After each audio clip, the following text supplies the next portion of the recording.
hello out there. We're on the air. It is podcast night tonight. Welcome everyone in.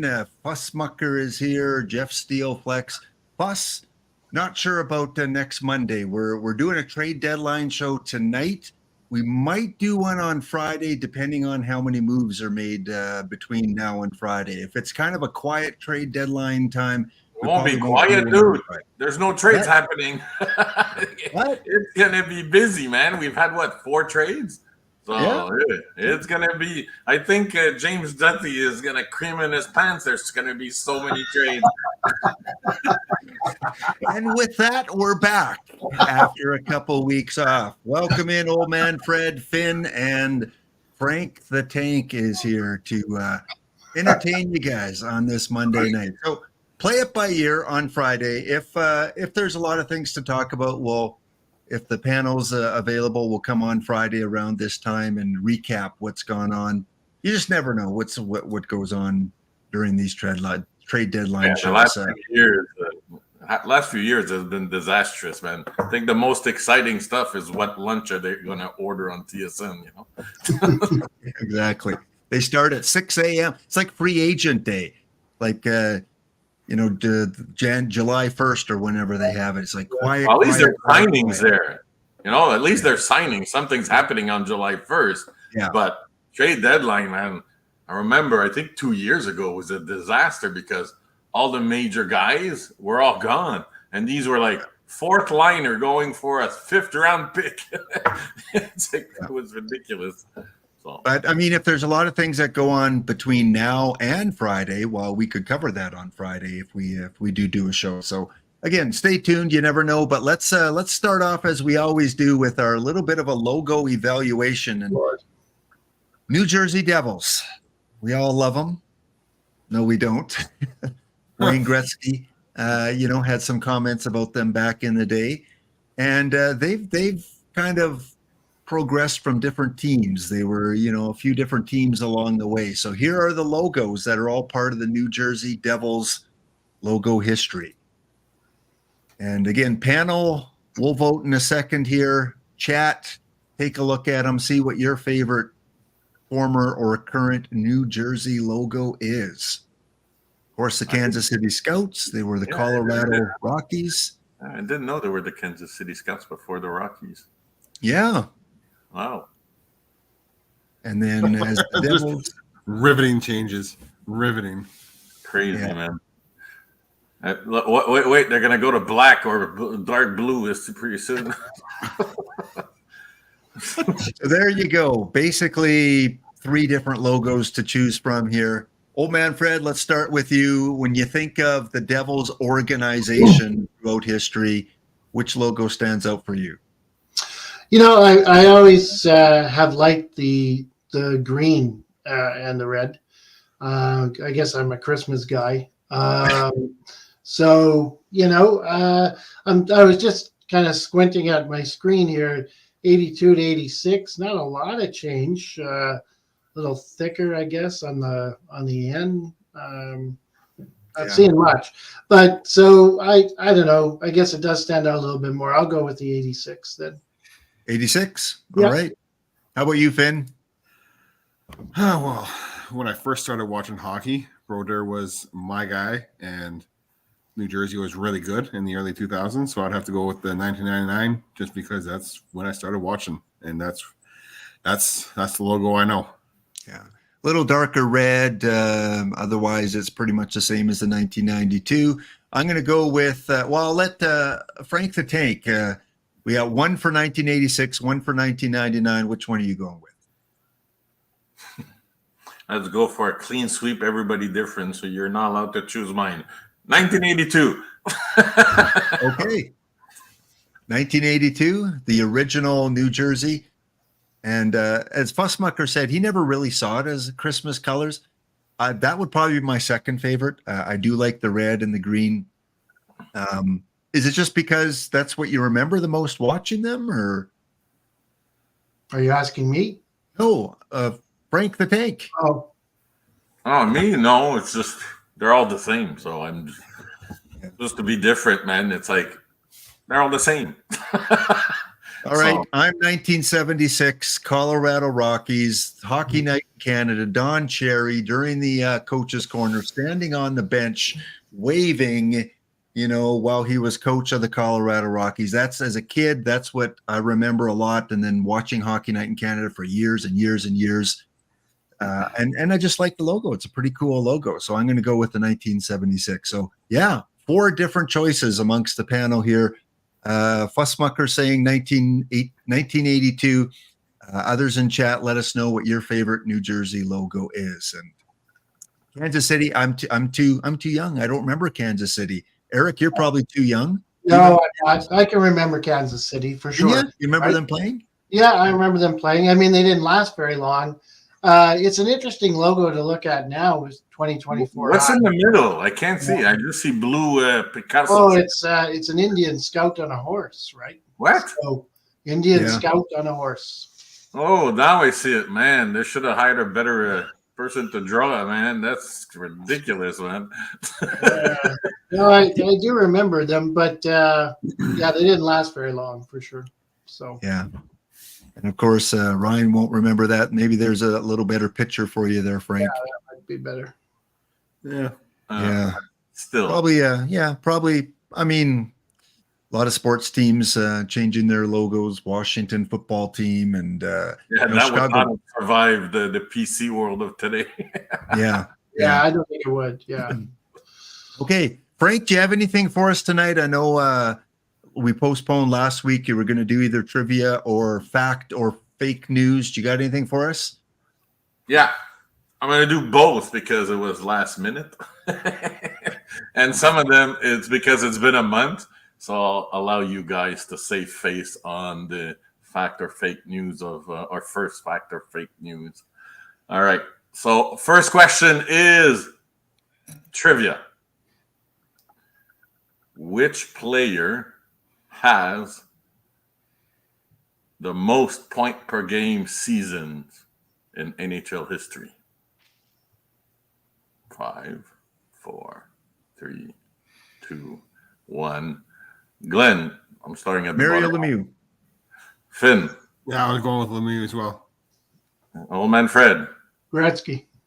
All right, bonus points. How many seasons? Fred. 4. Point per game. Oh, sorry. How many seasons? How many total seasons? Yeah. 4. That's what I said. Total seasons where he led, or what do you No, want? point per game. That he had a point per game. Oh. Skip. Let me hear somebody else answer. Finn. I don't know. I have no clue what you're asking, Frank. Do you mean Yeah, total neither do I. seasons? How many seasons did he have of point per game production? Oh, Well, at each point per game. Okay. Yeah. I get what you mean now. Okay. So why don't you answer since everybody else is confused? I'm going 13. Okay. At least 13 seasons of a point per game. Finn. Oh. Well, I want to change my first answer now that I know exactly what you're asking. Okay, so change your first answer. I'm going to go with Gretzky for 20 seasons, I guess. Okay. Old man Fred. Yeah, I'm gonna go with Gretzky again. So I have Gretzky. I'm gonna say 12. Okay. So the answer is 19. So Ryan will almost hit it on the button, and it is Gretzky. So now we're gonna switcheroo to fact or fake news. Okay. All right. The Pittsburgh Penguins are a mess right now. Their season is going to hell. And this will give you a clue of who's right behind Gretzky. Will Sidney Crosby finish the year on a point per game basis to tie Gretzky with his 19th? And this is where you see the greatness of Crosby, his 19th season of point per game. Old man Fred, fact or fake news? I'm going to go with fact because I hope so. Okay, because he's right above now. He's 63 and 59. Finn, fact or fake news?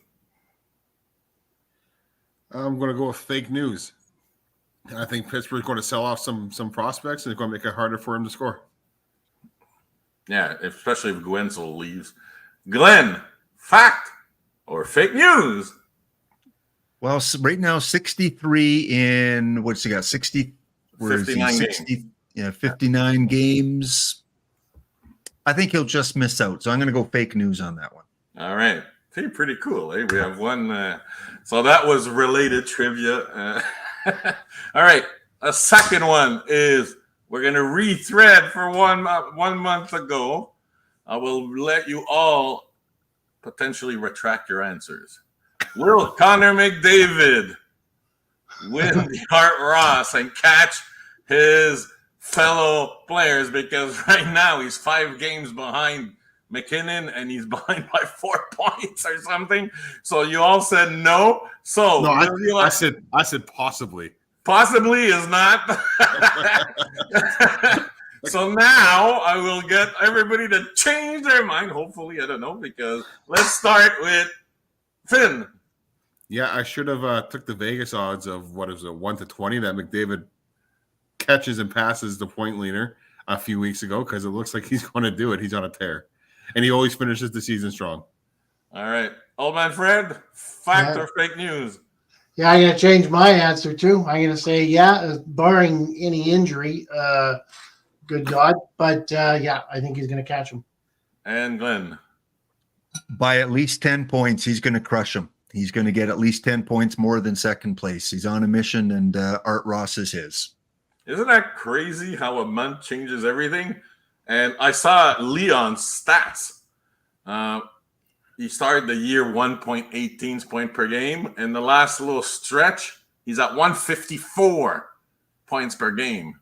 So that's like 120, 130 points. So they're all back grooving and styling in Edmonton. The second.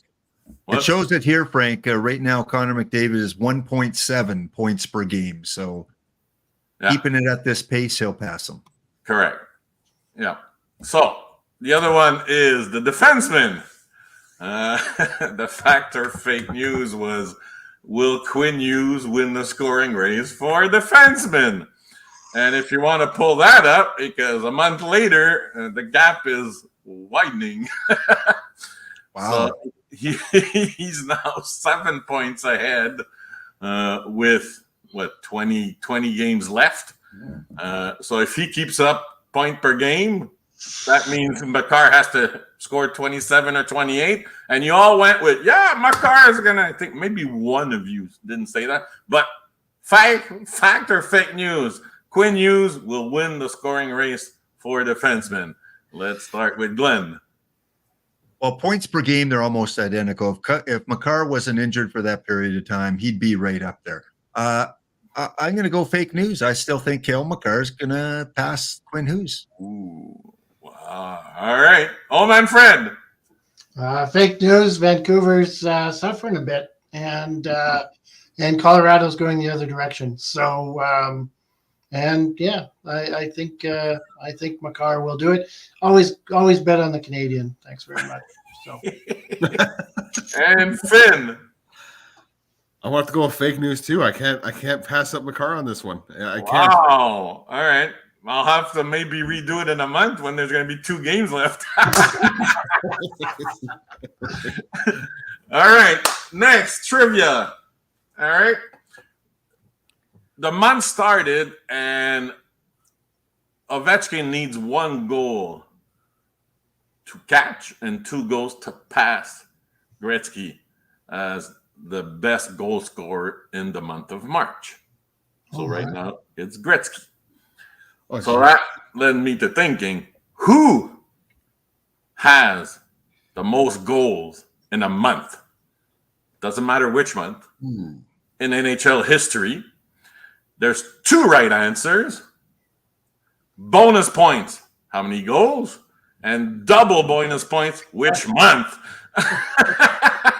So I'll give you a little bit of time to think.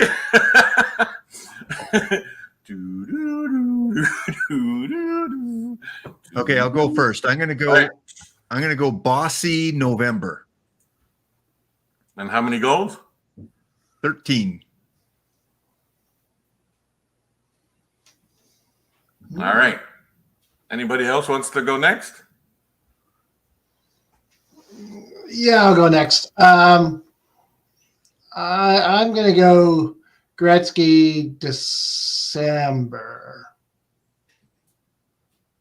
And by the way, whoever put that stat up with Ovechkin is wrong. So forget March. I'm just looking at my stuff. All right. So who did you say? Gretzky December. Gretzky December? Okay. Yeah. That's freaking close. Finn? How many? How many? How many goals? Yeah. 19. Fuck. All right, Finn. I don't know how to take that. No, but okay. Before you answer, Finn. Finn's gonna go January 20. Gretzky. Yeah. All right. I'm just gonna say that why I said fuck is Wayne Gretzky scored 19 goals in the month of December 1981. So that's like what? I think old man Fred learned how AI works, and he has this AI listening to my questions and feeding him in the answer. Well, I was there. I was there, man. So because that was a He's year. in junior high back then with nothing to do on the weekends. So Yeah, it's not like I was dating or anything. So yeah. No. All right. So Finn, your answer. Let's go with Curry in March for 21 goals. All right. So, answer number one, which nobody would have gotten. It's one of the old guys. Joe Malone. Wow. In February 1921, he scored 20 goals in 9 games. Did So he play that's for the answer Canadians? number Was one. Joe Malone a Canadian? Who did he play for? I think he played for the Habs. Yeah, I think Maybe so. others, but it doesn't say the team here. Oh, okay. So, the answer number two, none of you got. It was the great Finnish Flash, Oh, Lonnie? Teemu Selänne, yeah. with 20 goals. And this is why I kind of gave it away, because I go, what the hell were they talking about? Whoever talked about Gretzky and Ovechkin, but it was in March 1993 where he scored 20 goals in March 1993. So little trivia here. Well, kind of a neat thing. I think he would have been a Jet still then, right? I think he would have been playing for Winnipeg because I think they left in =94 around that time. So Yeah. So that's pretty cool as well. Good for the Peg. That would have been. It's that or was he at the Ducks yet? Had he moved to the Ducks yet? No, too early. No? Too Okay. early, yeah. So there you go. So a little mix of fact or fake news and trivia. What? Wait, I said, well, Curry is finished. Frank, you got to give your fact or fake news. Quinn Hughes, fact or fake news? Oh, fact. That's why. And He'll stay McCarr there? is not going to catch him because, yes, Vancouver's hitting a rust patch, but Quinn is getting points galore. What? Okay. And McDavid to win the Art Ross? Oh, I thought a month ago. Yeah, I thought a month ago. I was surprised. No, I thought my fact or fiction would be less unanimous. And a month ago, I would have said fact that he was going to catch them. And then I've been seeing it. And I was going to do it again last week because even last week I thought he was, but now he's even closer than he was last week. So I thought he would catch them. He was like, he's on the jet fuel and everybody else is on car fuel. That's how good he is. All right. Well, chat wants to give old Yes, man Fred a bonus point. Yeah, just for guessing the right month, the right goals for Gretzky. That was like, when you said that, I went, holy fuck, you actually got, because you could have said January, by the way, because Gretzky is on this list, all over the place. So, like you said, No, December I remember 1991, he his, scored 19 goals. when he got his he had 5 goals in one game against Philadelphia, Yeah. and that's what got him 39 and 50. And it was December Yeah. of 81. Yeah, I know it's weird, but those kind of things I remember. Right? Can't find my But key. then, Yeah. but then he also got 19 goals in January 1984. So you could have said 19 in January. You would have got your bonus Would've been points okay, too. again. Yeah. And then Wow. you could have said Gretzky in November because he scored 18 there. And then, so the guys who scored, there's 2 with 20, and then there's 1, 2, 3, 4, 5, 6, 7 times that guy scored 19 goals. And Esposito twice, Gretzky twice. And then it's the great Mario Lemieux, Pat LaFontaine, which is pretty surprising. I knew he was a goal scorer, but that much. And then Pavel Bure, which is not really surprising. Yeah. So pretty cool little tidbits. I see news, and then I try to go find trivia related to the news. Yeah. No, good stuff, Frank. Good stuff. I got one for you guys, too, since we're about 2/3 of the way through the season. Let's get your President Trophy winner based on the standings right now. Who wins the President Trophy? Chat, you give your answer too. So here are the top 6 or 7 teams and the points. Finn? We'll have to go with Florida. They had their rough patch in the season already. They're playing really well right now. Okay. Vancouver's feeling it. Maybe New York might catch them, but I'll go with Florida. Florida? Old man Fred? I'm gonna go Rangers just because I think they're gonna do it somehow, some way. Yeah, why not Rangers? I just can't see Vancouver doing it. So yeah, and I hate Florida. Right. There's a puke who plays for Florida. All right, and before we ask Frank the Tank here, a raid 180 from EVC and NYC too. Thanks for bringing the crew over here. Hope there's a few hockey fans out there, and hide the kids because this is the after hours version of Hockey Talk because Frank the Tank's here. So Frank the Tank, who wins the President Trophy when it's all said and done?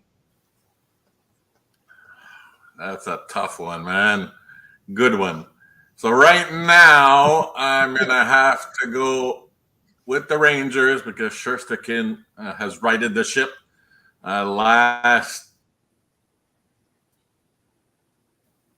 month or so, his goals against average is at 186.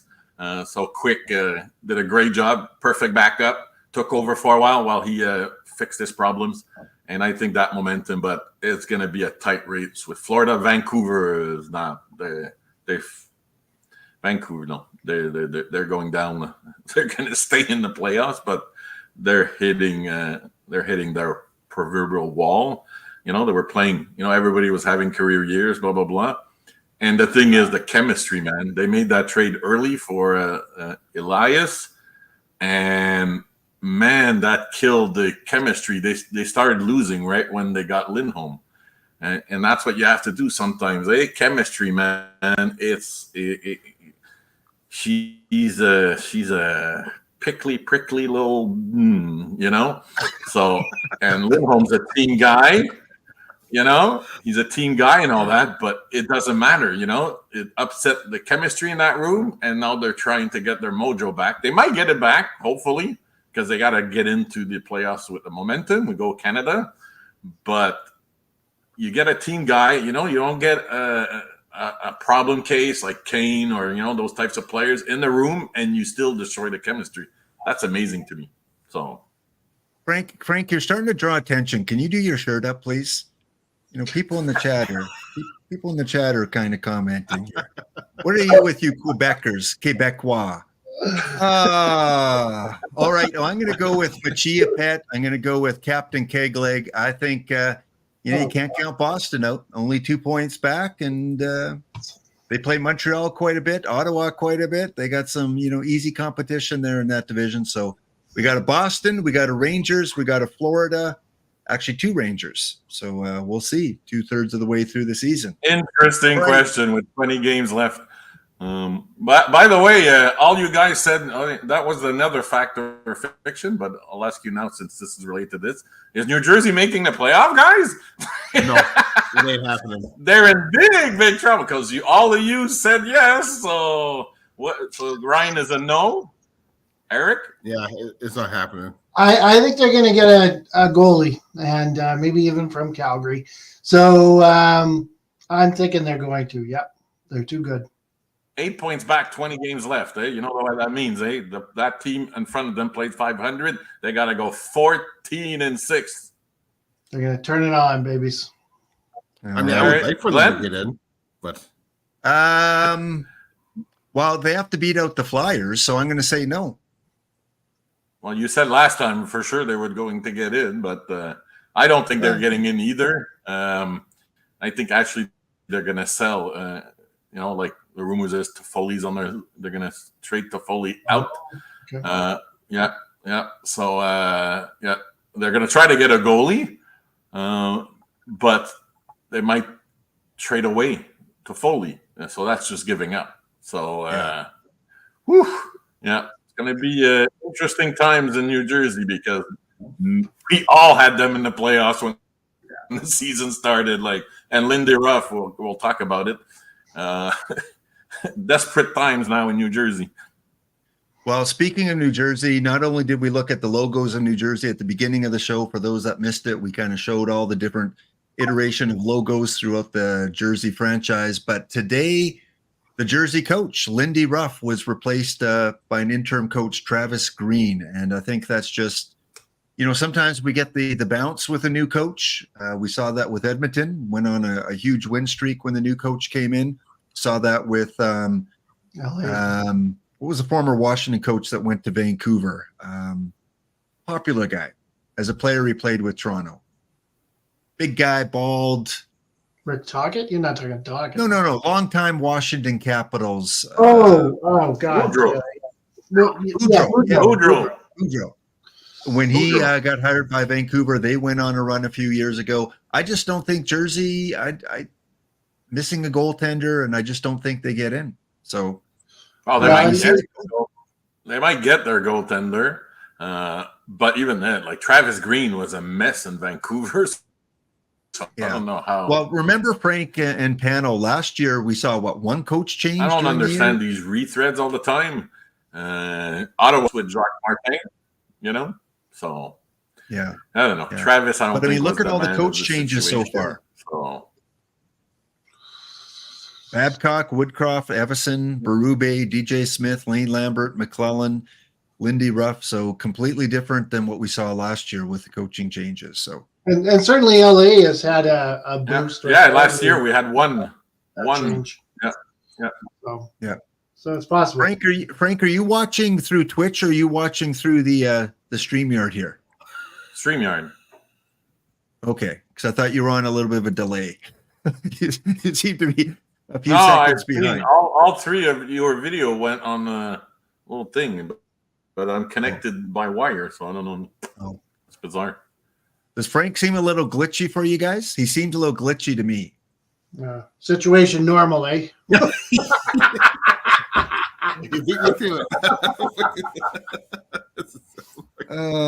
As a lifelong Hawks fan, the season was over in October, yes, but at least you have some Mr. Connor Bedard to look forward to, hopefully. Oilers fans can understand that too, right? As can Leaf fans. I mean, there's been a lot of years where it's been crap for sure. So yeah.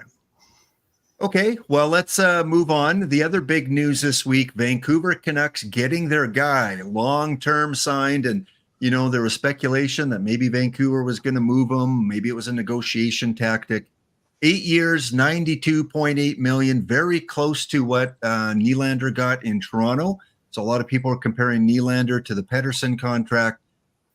Finn, you don't like the Canucks like a lot of people. I like the Canucks. Look at that jersey. How can you not like that jersey? Jesus. Finn, is Vancouver a long-term contender now because of this signing?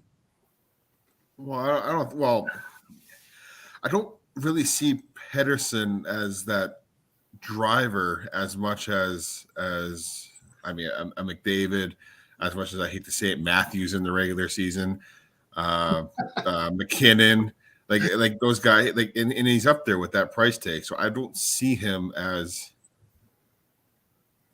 on that level. Maybe because I don't watch him every day. Maybe that's why I don't see him on that level. But I don't see him as a guy who should be making that kind of money. I see him as more of a very high end. I don't know. I just don't see him as that team driver. I don't see him. I think you for the seem next like couple an of years- RNH, like an RNH type of player. No, like, no. No, he's not. Come on, don't insult the guy for fuck's sake. Come on. Maybe like a Marner type, where he's kind of just always just there. He's a 100-point guy, man. Show a little bit of respect, man. Hey, you could get 100 points in the RNH got 100 points last year. Once. Yeah. Hey, it happens. all right, old man so. Fred, what about you? The signing by Vancouver, it's got to please a lot of Vancouver fans, keeping their guy. It's always nice, especially in a Canadian market, to keep your guys. And Vancouver, Vancouver is a beautiful city, but I don't know. He doesn't do it. He's up with some pretty, like McKinnon, to me, is when you're up in that stratosphere, you better be something. And I don't know. He just doesn't strike me as that something. So McDavid, of course, yeah. Matthews is too high too, but at least he scores a lot as and quite consistently. This guy, he's good-ish, but it seems like a lot of coin for keeping him. So I don't think Vancouver is going to be. Ryan Nugent-Hopkins to really nail this point home. Ryan Nugent-Hopkins got more points than him last year, and he got 102 points. So I don't think a 100-point season is as special if you hit it once. I mean, he might get it again, but Yeah. Frank, what say you about the Pedersen signing? You guys make me laugh. Now you're only goodish when you get 100 points, man. It's like, how many players got 100 points last year? It was incredible. In his career, he's a point per game player, and he's goodish. So I guess the Habs are doomed. We have no goodish players, man. Finally, you admit it. Finally, Frank. God damn it! Like everybody's excited here because Suzuki hit 59 points in 60 games. It's like, oh, we might have our first point per game player since Kovalev in 1994 or whatever. And like, I got to tell all these people, relax, man. That's not even goodish. They said it in the chat perfectly. He's not Batman. He's Robin. Yeah. Yeah. So what happened is they had a trade done. With When they Carolina. had a trade done, they went to Elias and said, hey, buddy, time to put up or shut up. We've traded you, basically. So do you want to stay? You wanted to wait till the end of the year? We're not waiting. We got a trade for you. So if you're serious, they said, go home, think about it, come back tomorrow, tell us if you want to stay. We want you to stay. But if you don't want to stay, if you're not ready to sign right now, we're going to trade you. So he did a little bit of soul searching, etc. And you're all correct. He's not a driver. People say he's lacks leadership, but he doesn't need leadership. JT Miller has leadership for two. He's got too much leadership. So as long as Miller's in town, Elias is going to be okay. The problem is when Miller leaves or becomes less effective with age, they're going to have somebody to replace that grit. Okay? And Nugent Hopkins is playing with two guys that scored 150 and 100 and whatever points last year. Elias led that team, so there's a difference between being a leader on a team. Like, it's like saying Keller sucks. He didn't do 100 points. Well, he plays for Arizona, and he's the best scorer on that team because that's the best they can get. Same thing with if Suzuki hits 82 points. There's no 100-point guy that can make that with a shitty team. So you have to take that. And Vancouver sucked last year. And they make no mistake about it. They sucked last year. So this guy is, and he's not making Austin Matthews money. 2 million is pretty big, eh? That's like a third liner. So 11 million, good contract. But Vancouver has to plan to replace Miller at one point because he's not a raw type guy. But the Sedins were not either. No. And they had a pretty good damn career. And there's quiet leaders like Saku Koivu here in Montreal. He was a quiet leader, So he's more of a quiet leader, but you have to have that vocal guy to pump the guys up and all that. So I think the contract is good, especially with the cap going up. The percentage of the cap next year, with the cap going up 4 point whatever million, it's going to be a good contract within a few years. It's going to be a cheap contract. So I have no problem with it. Guys are going to sign for 14 and 15 million very, very soon. So 11 million to me is a great contract, both for Vancouver and for the player because he got 8 years. So. Yeah, and if you're a hockey fan and you follow the Canucks over the years, the Brian Burke acquisition of the draft pick to get both of the Sedin twins back in their draft year, what a move by him, and it just kept Vancouver a master class. There's the football movie Draft Day, which is kind of fictional, where Kevin Costner plays this GM who got extra players, extra picks, and all that out of thin air. Well, they should make a movie on that draft day with what Brian Burke did because it was truly, truly a master class in trading for draft picks. Yeah, absolutely. Okay. And the second best draft day drama that ever happened was Svoboda. When Montreal picked him and he was at the forum, he had defected from his country. Nobody knew. I know there was no internet and all that, but how the hell do you get a guy through customs and all that with all the reporters for the Habs and all that? And they put him up in a hotel room or whatever. They kept him under wraps until they picked him. I think it was 8th overall. But you should have seen the face of all the GMs, man. Peter Svoboda, like, he's awesome. And it's like, we're drafting this kid. Hell, look, he's coming down. That was drama, baby. Yeah, I heard the trade rumors as well. Pettersson possibly to Carolina for Neckish and maybe someone else. And yeah, that probably got the contract done. For those that don't really understand the NHL contract, we see a lot of players that, have their salary and then they have signing bonuses. And sometimes the numbers can fluctuate pretty good. For example, Pettersson's only going to get 2.5 million, but he gets a 12 million signing bonus. And, it's really weird. 1 year he gets 0 signing bonus. Now, Pano, I'm not well versed on what the advantages and disadvantages are to these shapes of contracts. Old man Fred, do you know at all what advantages serves? No, I you know what, comes at a bit of a shock to me as well. I know in baseball they're playing that quite a bit too, right? With Shohei, with the LA one. So that's kind of on my radar now. Just looking here though, you go from 2 million to 4 to 11, which is interesting. So no, don't know why, but thanks for posting because I think that's interesting. Yeah. By the way, bonuses are paid July 1st. They're not subject to buyouts because they're already paid. And I don't know when the next CBA is finished, but might be the 0 year because if they go on a lockout, whatever, signing bonuses must be paid but not salary. So so that's why. Well, there's also the trading. I'm not saying he's ever going to get traded, but if you're trading a player, a lot of times if you traded it to a smaller market, they'll take the trade after the signing bonus is paid. Correct. Yeah, correct. So it makes them easier to move. Yeah.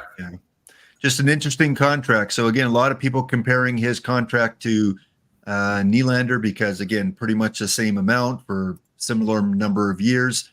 If you're just starting a franchise, very quickly, don't want to spend too much time because we got to talk trades. But if you're starting a franchise, you're an expansion team and you have the choice of Pettersson or Nylander right now, identical contracts. Old man Fred, who do you take as a Leaf fan? I just saw Nylander get benched for a period. Jesus. You know, I would go Could probably. you switch the question to Marner? He's not even in the same league as Nylander. Finn had it correct. His comparable is Marner, not Nylander. I don't think Nylander's that great. I would have bet. That's what I'm saying. But Finn had it correct. Like Oh. they'll ask I Finn. don't like Marner either, so I don't even know why I'm wearing this, for God's sake. All right, old man Fred says Pettersson. I say Pettersson. I think we all agree Pettersson's a much better player than Nylander. Okay, so there is that covered, and of course we've got trades that are breaking all the time. Speculation rampant. Wenberg from the Kraken was sat tonight with Seattle against Calgary because of speculation that he may be traded sooner rather than later. The New York Rangers apparently have a lot of interest in Wenberg, but they have interest in Vetrano as well. Adam Henrique is kind of in trade talks. So we got a lot of talks to talk about here in terms of players. Let's see if there's any updates as we've been on. Nope, Travis Green, interim coach, was the latest thing. Well, last time we talked about a trade, it was Monahan going to Winnipeg with the Canadiens. Since then, there have been a couple other ones, and one of them was the where is it here? Tanev. Little higher up. No, we want one down. Where is it? This one here. So Chris Tanev going from Calgary to Dallas. I think Dallas, obviously, you get the best player. Usually you're going to win the trade no matter what you give up. I think Dallas got a steal on this one, going to help the Stars in their playoff run. And someone else was involved getting a pick too, I think. Yeah, New Jersey. Yeah. Double retention. So that's I think Craig Button said it best. If you said you wanted to win the Stanley Cup, act like you want to win the Stanley Cup. All you pretenders that say you're contenders should have given a first for Tanev. Because that's ridiculous, a double retention to get a guy like that for $600K on your cap.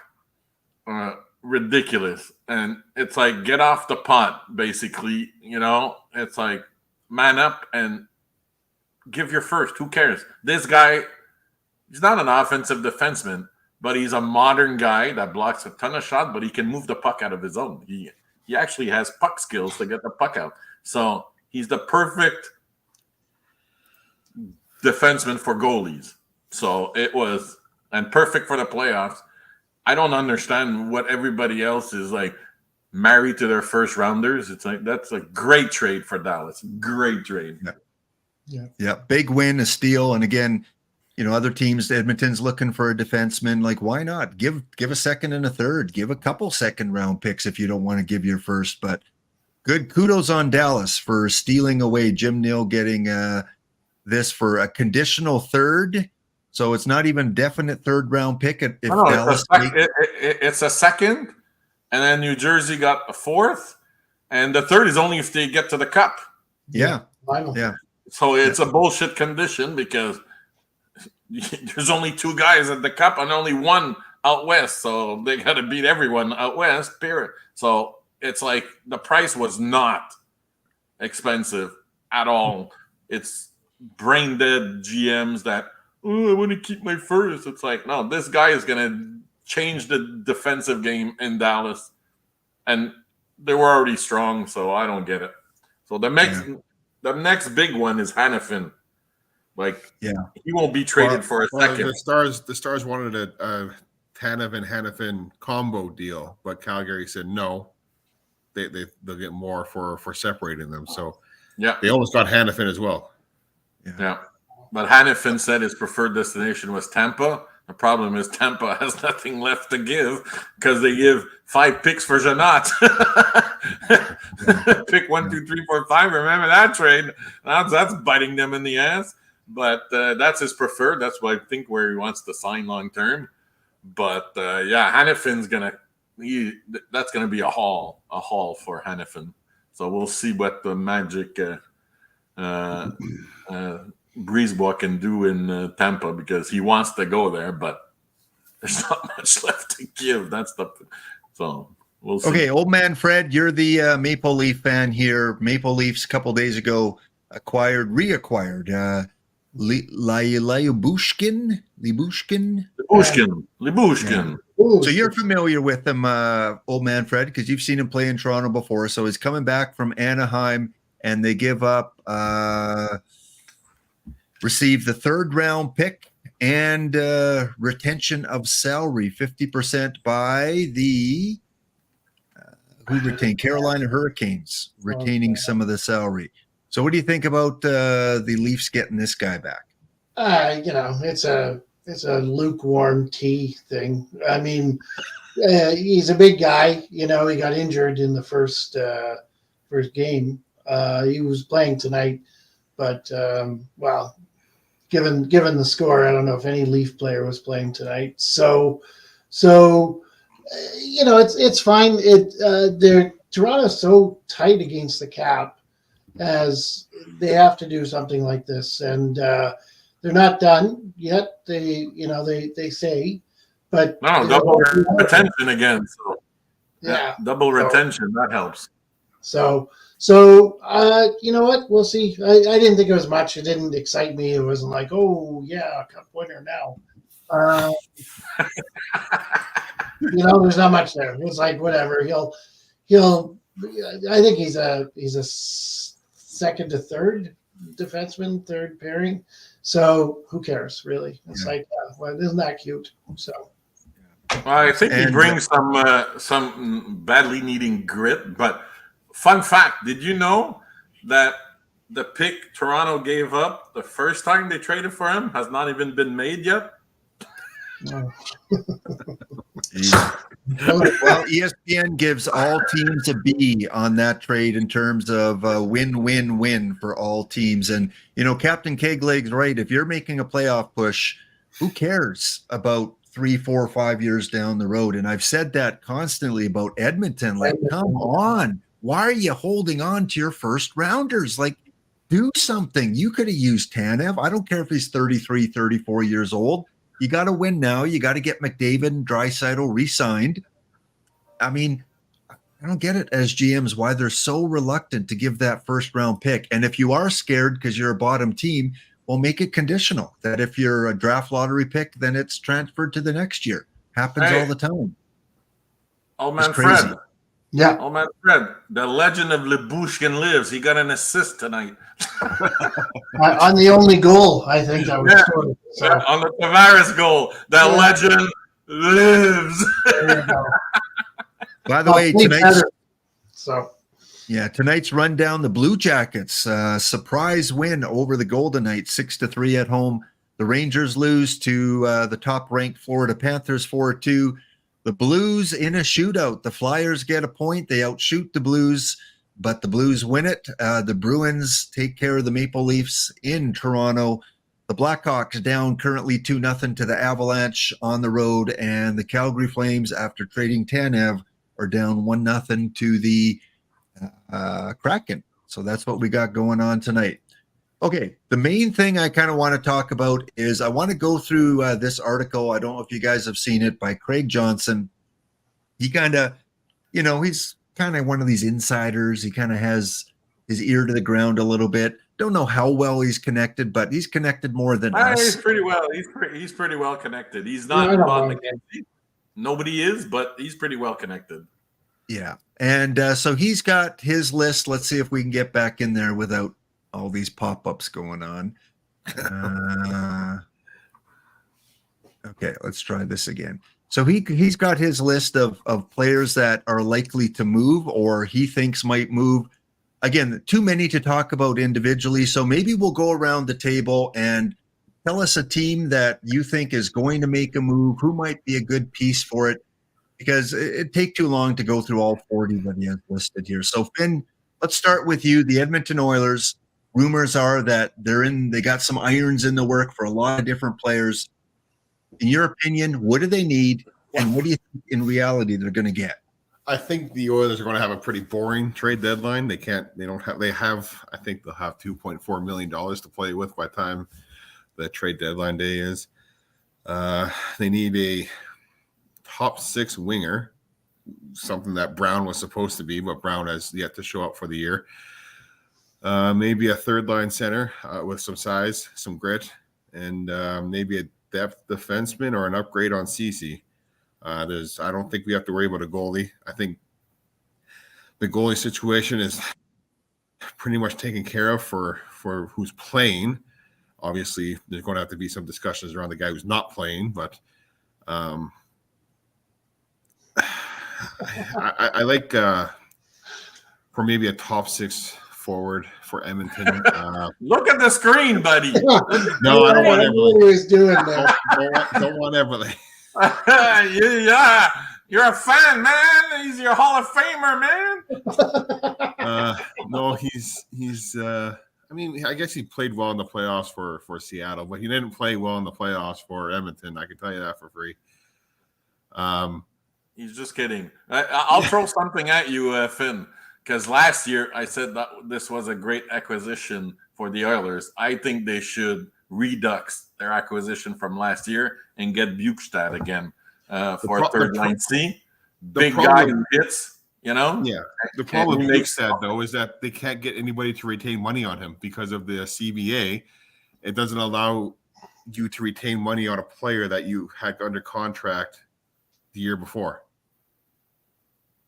So you'd have to bring in Bukestad at full price. Yeah, but he only makes 1.3, so the cap he makes 2 something. No. He signed for 1.3. He was a free agent. I thought he signed for 2 something. I don't think so. Let me go look. Yeah, I don't think he's even on the list here. But of course, I don't care. You gonna tell me who's on the list or not, man? I can be my own fucking invite. The guy I want to see him maybe get is Anthony Mantha out of Washington for top 6. Okay. Top 6, a defenseman and a goaltender. There's Mantha right there from Washington. I don't know how many points they're currently out of the playoff berth. Let's take a look at the wild cards. Right now, Leafs got a pretty good lead over the wild card. No goaltender. What's that? No goaltender. 2.1, Finn. 2.1. 2.1. 2.1. Yeah. No, if he wanted 1.2 or whatever, the Oilers would have kept him. But yeah, I know he wanted above 2. I know with Edmonton, Sean Walker, I've heard in the Edmonton media talking about a possibility that Edmonton might try to pick up Sean Walker. They want to, again, top 4 right-handed defenseman. I still think they need a goalie. It needs to be an upgrade on CC. And it's not anything against CC. I know he gets some flack in the chat here, but CC's not a top pairing defenseman. For what we pay him for, he plays damn well. So we need to find somebody who wants him and to get it upgraded in his place.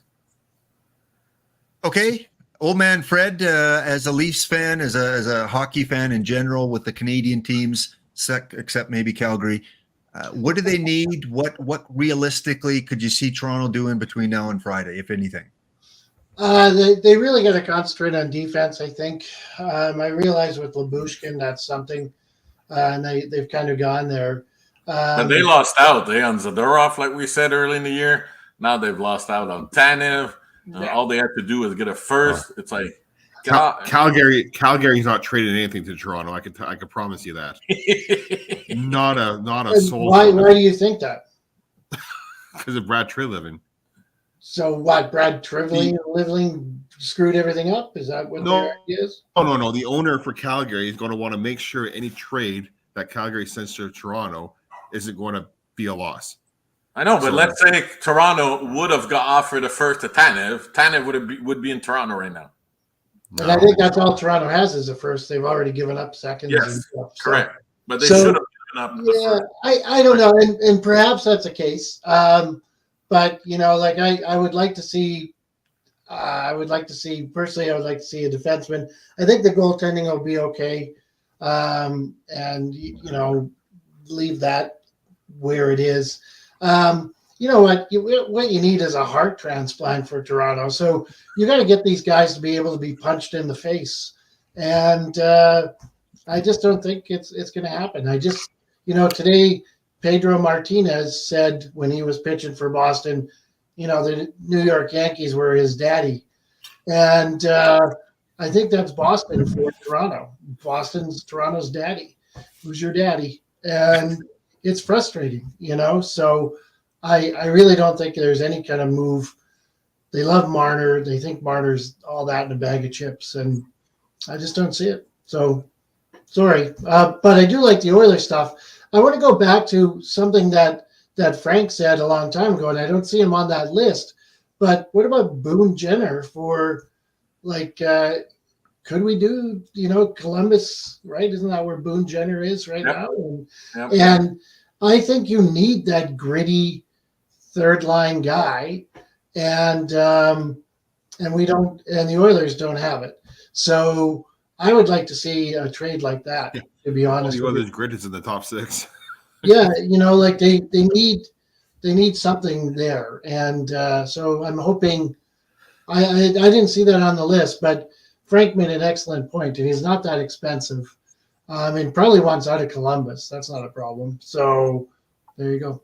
But he would be your second line center, because then you stack Draisaitl and Connor together, because they talked about Boone Jenner for, I don't know, it feels like a month and a half now in the market here. And it's just, I don't know what's, maybe it's going to happen, but right at the deadline when they're going to have the most. No, John Davidson said because there's no GM right now, and he said he's not going to be that busy, but that shouldn't deter a GM. Look at the Habs with Lehkonen. Sakic called. He was not for trade. And then Sakic kept throwing assets until they said, Kent Hughes said, well, I got to take that. You know what I mean? So at one point, you just start like throwing spaghetti on the wall until it sticks. Don't, well, he told me he wasn't available. Well, Lehkonen was not available, and he was a key to that Stanley Cup for Colorado. He was that top 6 winger we keep mentioning for some teams. Well, he was that one that he plays a good defensive game, allows McKinnon and Rantanen and Landeskog to go wild. But Sakic said, I'm not taking no for an answer. And after the trade, Sakic said, I did not win that trade. But do I have any regrets? Not at all. You know what I mean? I lost the trade, but I won the cup. And, so at one point, it's like, figure out who fits and go after them. Like Scott Laughton is a Boone Jenner light. So he would be another fit. The name I saw on the list there, Pat Maroon. There's been some chatter about him coming back. Come on. Why would you do that? Seriously. Just for a fourth line, getting your face kind of guy when it gets we got enough fourth line guys. Let's bring in. What about? We have enough fourth line guys that are 5'3". Yeah, sure. What about Adam Henrique? What about him? How come he was talked about for a while? Yeah, he makes. He's going to be tougher to fit under the cap. But my highlights. I won't talk about a team because Montreal. We already made our trade. Yeah, let's get back on track here, guys. Yeah. Frank, so, Montreal. By the way, Winnipeg, Monahan, 8 goals in 12 games. Come on, that's a great trade for Winnipeg. Okay. So what I'm looking forward to is Guentzel, because he does not want to re-sign in Pittsburgh. 29-year-old superstar, difference maker, 40-goal scorer. Who is going to land this guy? And can they do a signing before the trade to maximize Pittsburgh's return? Carolina's missing. Carolina has good scorers all over, but they don't have that difference maker. If I'm Carolina, I would be all over Guentzel. Offer up Nikas or Jarvis, who cares? And some of your defensemen, Morrow or Nikishin, who's in Russia for another 2 years. Who cares? Just, again, throw everything at the wall. If I'm Pittsburgh, I'm trying to do a 3-way trade with Carolina and Anaheim. All right, this is what I would do if I would be Dubas. All right, trade Guentzel to Carolina, only get one asset back, which is Nikas. Get the other assets from Carolina to Anaheim, and then have Zegras go from Anaheim to Pittsburgh. We got two young players, Nikas and Zegras, to add to attach that core. Send your first rounder to Anaheim, Pittsburgh. Maybe protected, not this year, next year, whatever. It doesn't matter. Ask what they want out of Carolina, because Carolina has prospects galore. They've been drafting like crazy, so they have offensive defensemen. They got everything in their farm system. So that's what I would do a double move, and then that would allow Guentzel to be replaced by Malkin on the wing of Crosby. These two guys are getting older. You can't keep them separate. Like Draisaitl and McDavid, they play together sometimes, and then they're separated most of the time. Well, 36, 37, time to reunite them for the rest of their careers together, because they do play very well together on the power play. So, Guentzel, you replace him with Malkin, who has 3 more years after this year of contract, and then you have Zegras, second-line center with Nikas. And then you solve your problem by trading a superstar in Guentzel. So hopefully it's not going to happen, because they have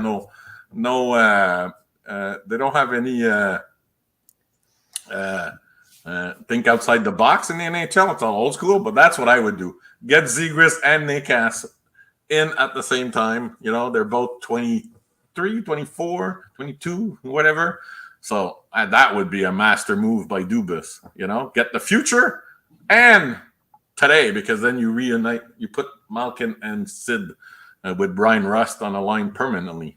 I tell you one trade that should have happened 2 weeks ago, and that's between Calgary and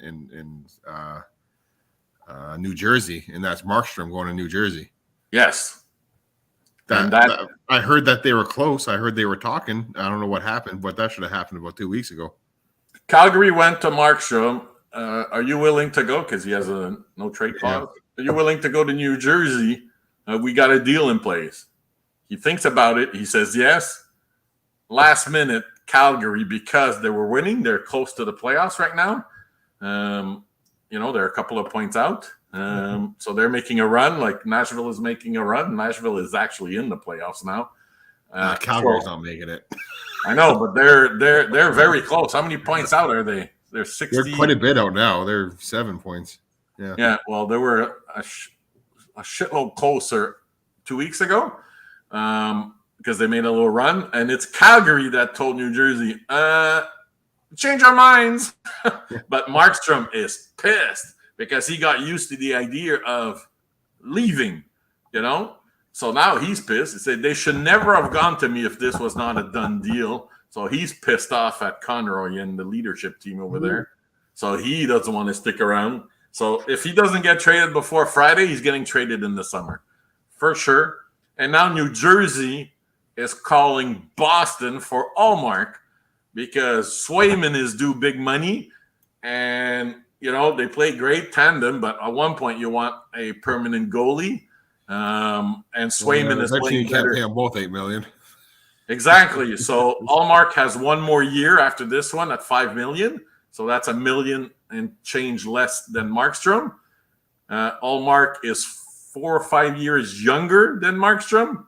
And for Boston, Allmark is 4 or 5 years older than Swayman. So New Jersey is calling Boston, who might not want to make the trade now. But again, don't take no for an answer, man. New Jersey is do or die right now. It's like, that's if I was Boston, I wouldn't want to give that up this year. I know, but it all depends. It have to be a knock your socks off kind of proposal to get. Yeah, but with Calgary demanded Dawson Mercer. Okay, if they offer Mercer to Boston, Boston's gonna say yes, because they need a center. It's like, and New Jersey said no to Calgary because 34, but Allmark is 29. They might say yes to give Mercer for Allmark, but no for Markstrom. Everything has to do with ages and all that. But I don't know, man. It's like it's going to be exciting on the goalie front because it's rare that we see these number one goalies or 1A goalies. Like Allmark won the Vezina last year. We all know I didn't think he should have won, but he did, But like if he gets traded, Markstrom, if he gets traded, like that's big ass goalies getting traded. So after what's his name, Marc-Andre Fleury won the Vezina, he got traded for a 7th round pick. So I know, but this year they actually have value. Why? Vasilevsky is playing like shit. All these top goalies, Sherstikin just righted the ship. You never spend money on goalies. Exactly, but if a GM said goalies are not valuable unless you need one. Goalies are 70% of hockey unless you don't have one, then they're 100%. Yeah. So it's just I don't know this market, and for sellers you have to sell now. Now teams are desperate for goalies. They haven't been this desperate for goalies in years. Luongo was traded for chump change. Corey Schneider was traded for the 9th overall, which was Bo Horvat. He was the exception, but everybody else is getting traded for nothing. So Glenn is having fun looking at all. Yeah, I don't know. I thought Glenn was frozen there for a second. Yeah, but Buchnevich on that list is going to be interesting. Whoever gets him is going to get a steal because he's a point per game player. Jake Allen's not going to get traded. Bogosian, who maybe Jordan Eberle to Winnipeg. What? Jordan Eberle to Winnipeg. Bring him home. Yeah, it depends on the price. If it's for nothing, yes. But if it's for something, I wouldn't trade him for anything, So he's not a playoff guy. That's why I keep on saying no. It would be nice to have him back, but not for a playoff run. And could you believe what happened to Kuznetsov? He got waived. Yeah. He's in the AHL now. He's the highest paid an AHL player in the history of the game. Makes me feel better about Campbell. Yeah. He just trumped I don't know who was there before, but that made more. But I think Wade Redden had the record at $6.5 million. Yeah, Wade Redden. Yeah, so I think he just broke the record, man. And Ottawa, please. Ottawa. Steve Stais, Finn's little hero. Don't trade Chychrun. That would be the dumbest thing they can do. I see him on the list. Yeah. Dumbest thing they could do is trade Chychrun. The guy wants to play there. Yeah. Trade the other Shabbat. Shabbat has holes in his game. Chychrun does not. Shabbat makes $8+ million. He could get traded like this.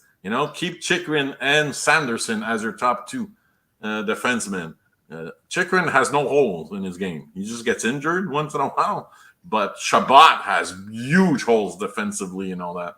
So, and a little bit of a prima donna. So, if I'm Stais, I tell teams, no.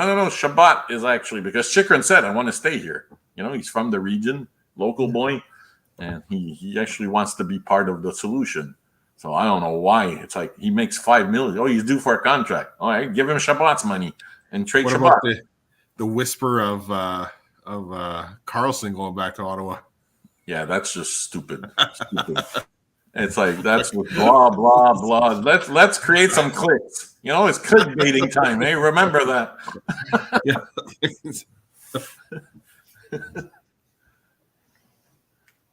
What is Glenn doing, man? He's just clicking on everyone. Calling the war. Hey, this list. Oh, he's moving. All right.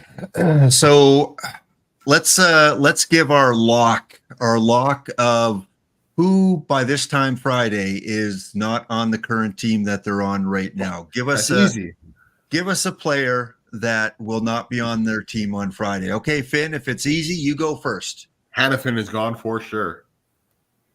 Okay, pick the team he's going to. Oh, fuck. Oh, burn, baby, burn! Let's go with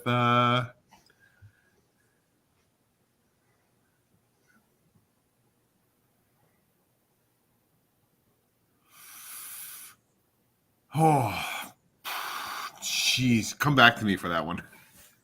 Okay. Frank, who's gone by this time Friday? I'll go another easy answer. Adam Henrique. Okay. And same question. Where's he going? I think he is going to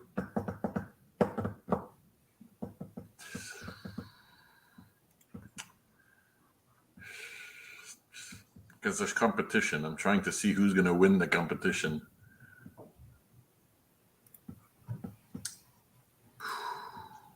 For Hannafin, let's go with Detroit. Ooh. Okay, I'm going to go. They had a lot of cap room over in Detroit. Yeah. I'm going to go Vegas for Henrique. Vegas for Henrique. Yeah. All right, old man Fred, who's your lock to be traded and where? Gensel. And I'm going to go Vegas too because they've got 10 million that they can use. Don't get me started with that one. Bullshit. But that's so the last 3 Stanley Cup winners have done the same thing, or last 2, right? They've hidden a guy, he gets injured, and then they can bring in big guys. Vegas. Yeah, but by the way, this time it's not bullshit because he's probably missing the playoff. Mark Stone, his spleen is. Yeah, we'll see. When he lifts the cup,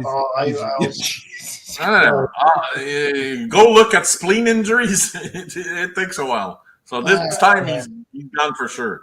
You know what? And I like Mark Stone. I'm not trying to say he's a faker or anything like that. He's a decent hockey player, but yeah, just it's just frustrating. Everybody had the same reaction as you, old man Fred. But his spleen is kaput, and people said, "Oh, yeah, you can't come back." Like it's not like Willis Reed, the New York Knicks coming out limping and all that, or Kirk Gibson hitting that home run on one leg. It's like a spleen is pretty damn serious.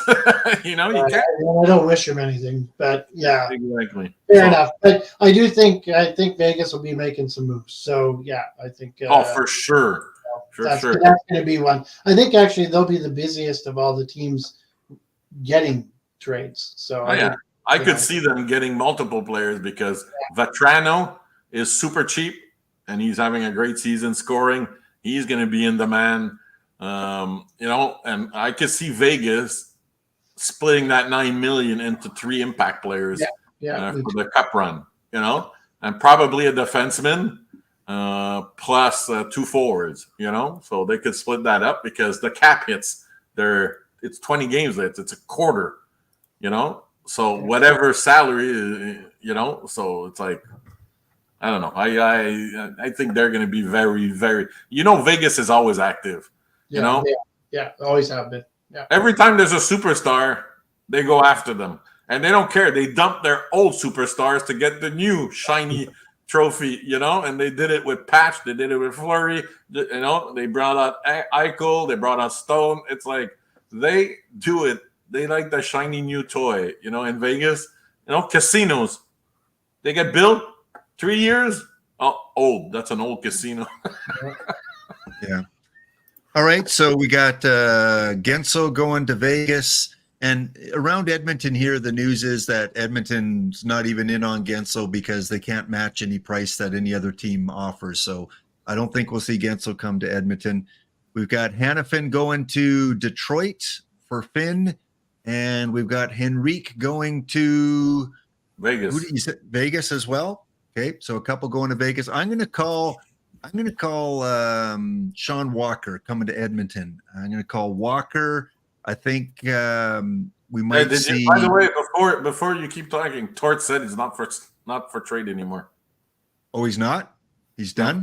Tort said he's sticking around because they keep winning, and Tort's it's more not just a coach.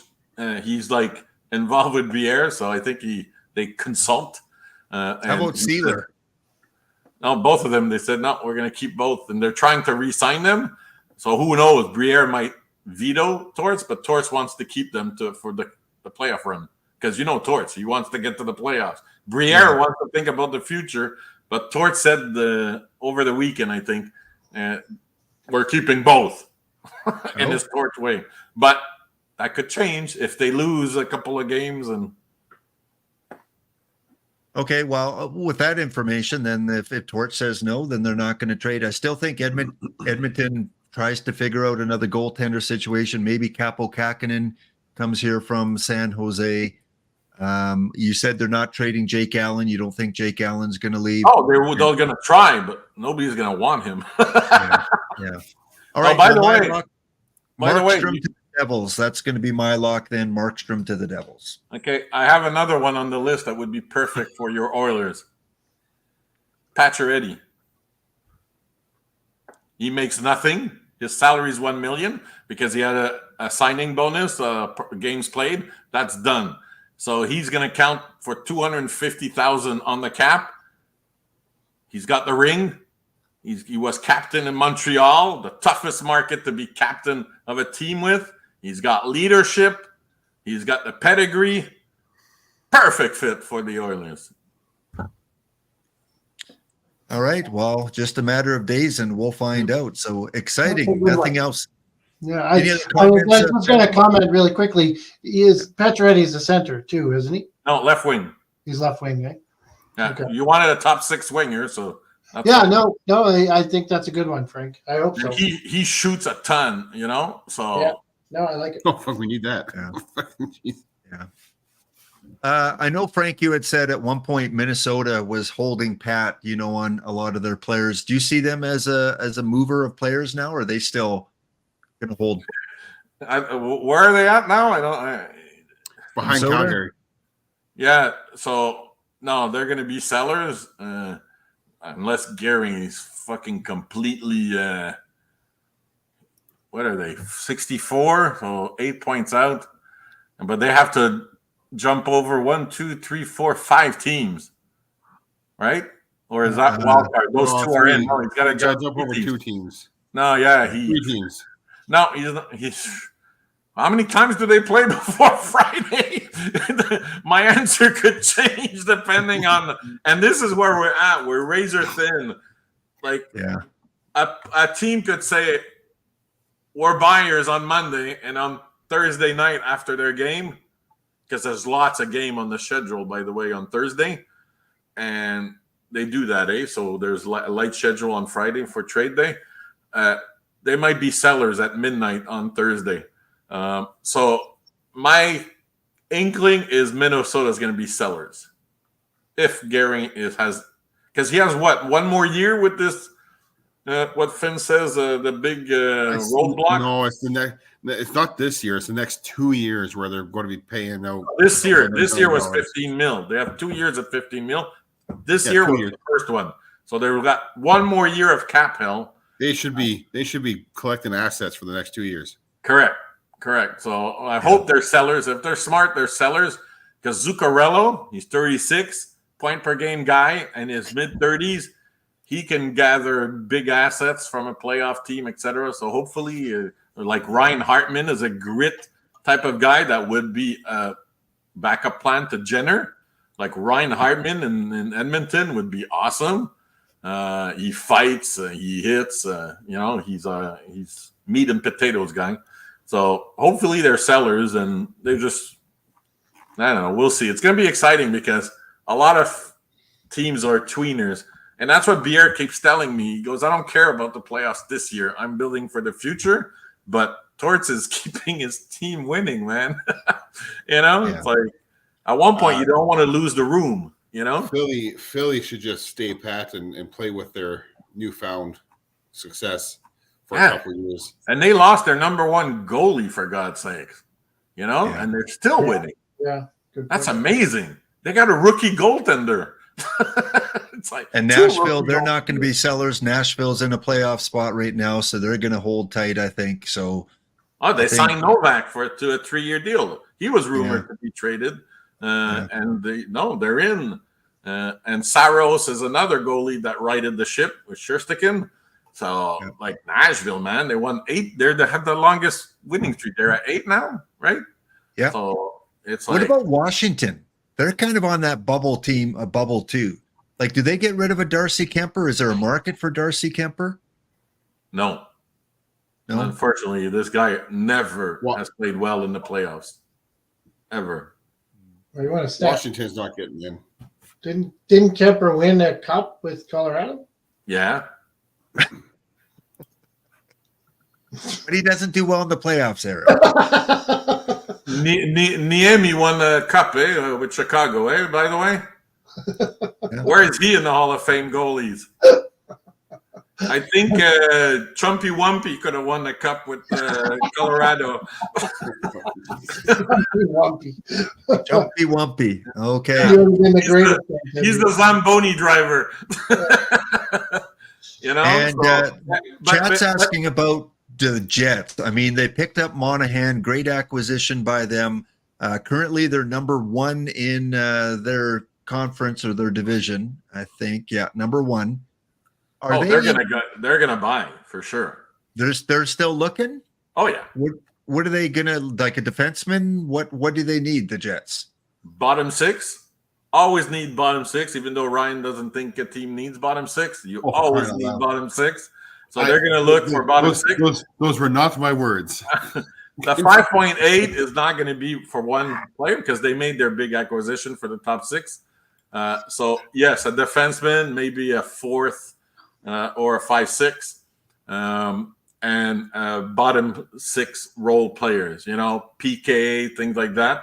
So yeah, if I'm them, I'm going on a shopping spree for sure to spend that 5.8 because they still have needs, but not in the top 6. And you know, and what their number, the Pionk and Morrissey are okay at number 1 and 2 in terms of defensemen. But down below, they're going to make 3 trades. That's my prediction. Winnipeg. 3 trades. Ooh. 3. All right. Well, they should just be adding depth. They've been top 5 in the league all year long. I don't want to mess with the top end. Correct. And that's what exactly. Depth is the shortest way of saying what I've been saying all this time. I'm here to help you, Frank. Yeah. Okay. Well, guys, we've been going pretty long, and let's get to our game of the week here and take a look at how we predicted last time a few weeks ago. So last time we were looking at the New York series. Remember the New York Rangers versus the New York Islanders? They played I think it was an outdoor game. Frank the Tank thought it would be the Rangers 2-1. Old man Fred said 4-1 Rangers. I said 5-3 Rangers. Finn was the only one going with the New York Islanders. Well, it just so happens that the New York Rangers won this in overtime. So 3 of us get a point, which we added to our total there. Fussmucker predicted 4-3 overtime for the Rangers. So he got a point. Boiled Egg said 4-2 Rangers gets a point. So currently, Lanky Frank, Finn, and Old Man Fred are tied with 6 points each. I've got 5 points. So quite the battle going on here. And Boiled Egg and Fussmucker leading the chat in terms of guesses. So we've tightened the gap. Fuss should get the extra point for the OT. He did. He got 2. Okay. Yeah, he got 2 points. Right. So Frank, the monkey might have to be retired. I think you're starting to make a comeback here. Ever since we threatened you with a TSN monkey, you've been doing much better. I got lucky. I got bonus points, man. Yeah. Okay, so this week's game, I was thinking of doing the rematch of Toronto-Boston on Thursday, but everyone's going to pick Boston because they're going to win. So I don't know. Who's your daddy? What do you guys think? Yeah, who's your daddy after that comment? So, you know what? What about Edmonton, Boston tomorrow? Yeah. Because Boston played tonight and won. They got really killed by the Islanders the night before. So the Boston's had kind of a bit of a rocky road, to be honest with you. Oilers are on a bit of a tear. We all know that we're going to be watching it because it's Edmonton, Boston. Yep. So that one's interesting to me. So okay, we can do that. Another fun matchup on Sunday is Edmonton plays Pittsburgh again, and they just destroyed them last night. But that's an afternoon game, and I It's know, an Edmonton. but- afternoon game, PM so start? Pittsburgh might Oh have my a God. shot, but Yeah. yeah, Okay, Edmonton, Boston. tomorrow. Finn, you're up first. Tomorrow night. What's the score? Pat, give us your predictions as well. Who's going to win? What's the score? Edmonton, Boston, tomorrow night in Boston, 5:30 Eastern Standard Time. 4-3 Edmonton in overtime. Everyone's going for the bonus points. 4-3 Edmonton in OT. I gotta get my lead back from you guys. All right, I'm going 3-1 Boston. Old man Fred? 5-2 Boston. Ooh, after playing tonight, 5-2 Boston. I think Boston's going to get, they own the Oilers too. I don't care. What did Finn say? I wasn't listening. 4-3 And For who? overtime. Oilers. For Edmonton Or overtime. who? Come on now. You never know. You might come to your senses. Having said that, I'm going to take Oilers because Allmark is in nets. Let's go 3-2. 3-2 Edmonton. No overtime. Nah, Okay. let's go. 4-2. It's going to be an empty net goal. And he's going to want a point for that too. You know that. Oh, It'll be- empty net goal prediction. That's 2 extra points. At the 18-minute mark of the third period. An extra point if it's Connor Brown. Yeah. No. That should be a. It's over. I won the year. We don't have. Yeah. His Okay, total is Fussmucker's 0. going 5-3 for Edmonton. And Don't Cut the D Block Dragon is going 5-2 for the Oilers. And yeah, in chat, if you want to give a prediction there, who do you think's going to win tomorrow? Edmonton at Boston. Edmonton on a long road trip. So for the trade deadline, Edmonton will be on the road because they play Boston on Tuesday, and then they go and they play Columbus on Thursday. Friday is a day off, trade deadline day, and then Saturday morning they play Buffalo, and Sunday morning they play Pittsburgh. So 2 early games for Edmonton on the I weekend. hate those noon games. Oh, I I hate hate them. him too. Yeah. I know. Yeah. What am I supposed to do after them? Usually I go Yeah. to bed. Well, nap or something. What am I supposed to do? I'm going to be drunk at 2:30 in the afternoon, man. What do I do? Drunk at 2:30 in the afternoon. Go, Right, Well- still awake at that time, for God's sake. Finn, So, go play bingo with the old folks. The hockey night in Fine. Canada, Toronto at Montreal, Frank. There you go, Toronto at Montreal. So stay sober at least until 5 p.m. because your Habs get to play the Leafs again. So When? Saturday. Saturday. Saturday? Yeah. Hey, boy. Is that in Montreal? Oh, we're going to have a Yep. ton of assholes in town, man. Oh. Oh. You'll feel at home, Frank. And say, oh, we're so good. Oh, we so good. You suck. Yeah, okay. Yeah. Was your grandfather alive, motherfucker, when they won this thing? It's not even your father no more, man. It's Yeah, your it's your grandfather. All right, guys. To close, I want to give you the option if you want anything that you want to rant off for a minute or two before we close off here. We'll start with Finn. Anything in the? I just wanted to make a quick comment about the women's hockey league that has seemed to take in full stride since they started this year, and fans are packing the buildings and stuff. I know my wife asked me if I'd ever be on the same foot as the NHL, and it's just a matter of buying the product and watching the games and getting the sponsorships. And I mean, I don't know, I can see them being better than the WNBA, but it's some exciting hockey. I watched a couple games, and I don't know if you're looking for more hockey, give them a check out. All right. Who are the Canadian teams in that league? Toronto and Montreal And Ottawa. and Ottawa. Yeah, That's 3-3. It's Boston, New York, Minnesota, Yep. Montreal, Ottawa, Toronto. So they broke the record in Toronto. and that was Minnesota's record for attendance.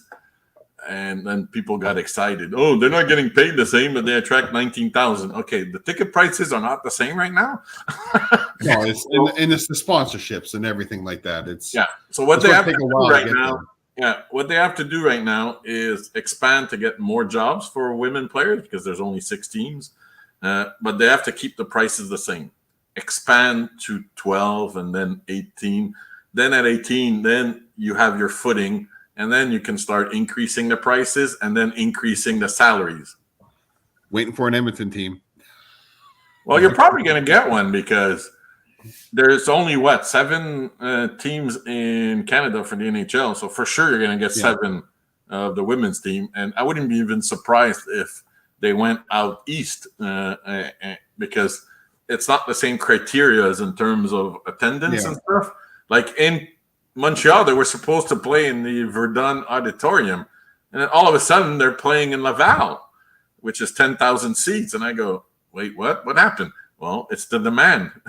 They played 1 game in Verdun, and it's awesome. It's exciting hockey, that's for sure. Like it's awesome to see, but it's also awesome hockey because there's 6 teams, but like there's been injured and girls have come on, and there's still a ton of talent that's not in the league, because it's 2 leagues that merge.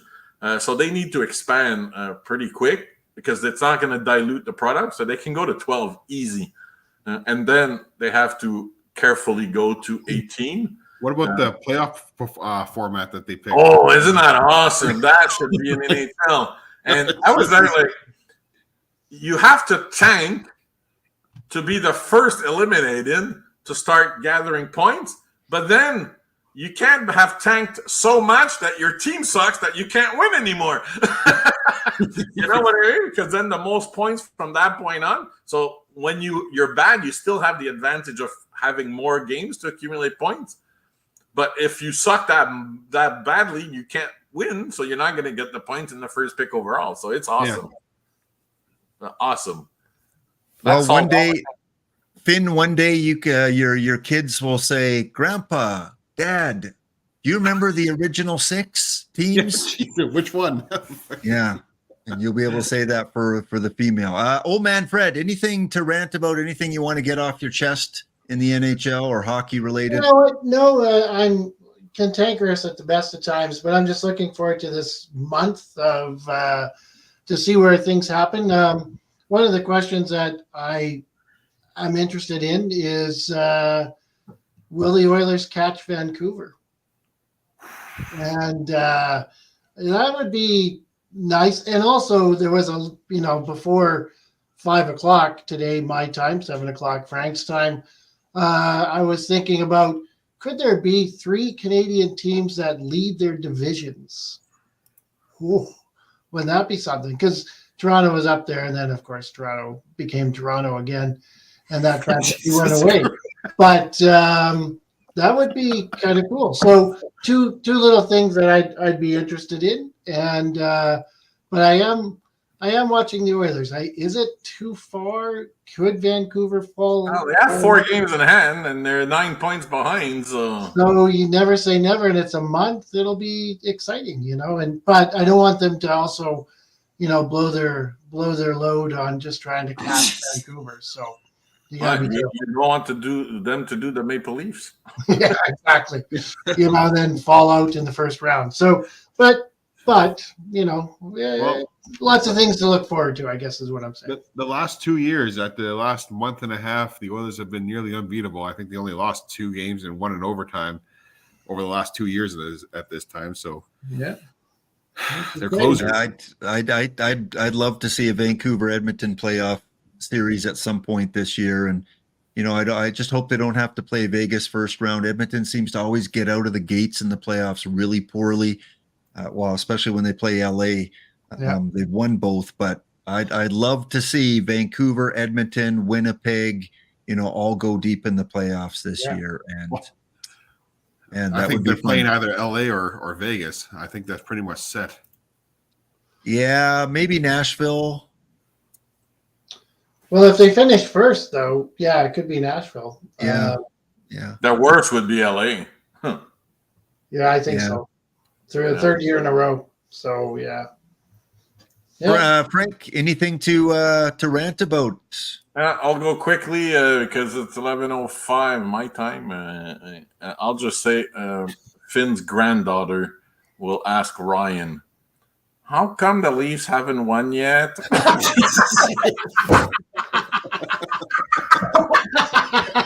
that one's for all man Fred.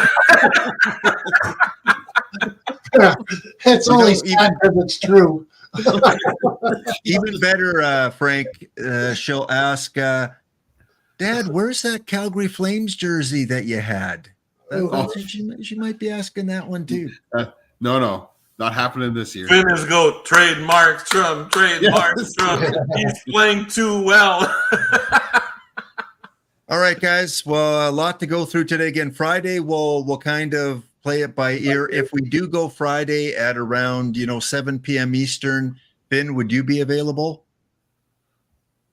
Or 7 p.m. Our time? No, the earliest I could be available is 7:45 West Mountain Time. Okay, on Friday. Okay. I can come in late if you guys get started early. I got to take my son swimming, so I won't be home until 7:30. Okay. What about you, old man Fred? What's your schedule like Friday? I'm an old retired guy. Are you kidding? I'm all good. And Frank, will you be sober enough? I shall maybe be. We'll see, because it's late for me. Unlike Finn's bingo searching endeavor for the weekend, me, it's going to be late on Friday. So you might get the Rated X Superstar on Friday. Jeez. Well, I wonder if I can turn off your camera here. I don't know. Let's see. Come on, give the people what they want, for God's sake. Did you use a word in plural format there? I think there was only one person in chat that said Frank was sexy. Frank and sexy in the same sentence? Come on. Hey, that's a wrestling reference, man. Oh, really? Frank Sexy Frank? Rated X Superstar. Oh, okay. He's a legend. Maybe depending on the trades, especially if Edmonton improves their roster, we might have to have something other than coffee on a Friday night for us Oiler fans, because, man, hope they do something. All right. Well, I think that's it. It's late, guys. Fussmucker, you mean Frank's been tame all this time? Oh, Damn right. This is nothing, man. This is me on good behavior. Go look at Shawn Michaels, man. That's what's going to happen on Friday. So. Well, old man Fred, currently you're right underneath Frank. So I will make sure that, on Friday we separate you from Frank a little bit. there you go. Oh, man. And we want to thank every one of you in chat because without you guys here, we'd be talking to ourselves.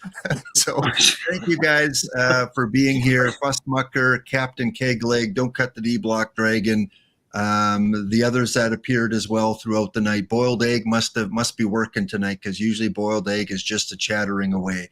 Yeah, I guess that's it, unless anything else from the panel that you want to say before we go. No, good. We're good. All good. All right, we'll see you Friday. Hopefully. All right, guys. If we do show up Friday, it'll be around the same time, 9:30 Eastern, somewhere in that range. So take a look for us here on Twitch or on YouTube. This has been the March 4th edition of the Black Aces NHL podcast. Have a wonderful day. Hope your team makes the right trades. We'll see you next episode. Thanks, panel. Bye-bye.